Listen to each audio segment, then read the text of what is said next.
Guys, kita mo ni. Panyo ni sa guys. Anting-anting gikan sa akong lulo nga gigon pa sa World War II. Iya gihatag ni sa ako bago siya namatay ingon siya nga. Gamitan ni kung nasa mga critical ka nga sitwasyon nangitan sa gubat, nasa tunga ka or sa mga away. Dag nga gitapukan ka, ablihan ni siya mo makaliuluwas nimo. Kay mama gigamit niya pag World War II kung nakaluwas siya. So karon ato ning tistingan kay wala pa man ako ni ablihi. So ato ning tistingan mangita tag-away. Nya ato tistingan kung effective ni. Let's go. A few moments later. Ay guys, murag lain man ni guys akong anting-anting guys gihatag ni lolo ay. But basig nasayop kaahan ni gihatag siya nako ay.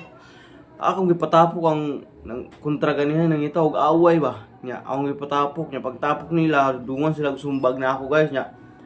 Ablihan na ako ba. Lagi mo may nakasuwat dito. Guys, kita sa lolo oy.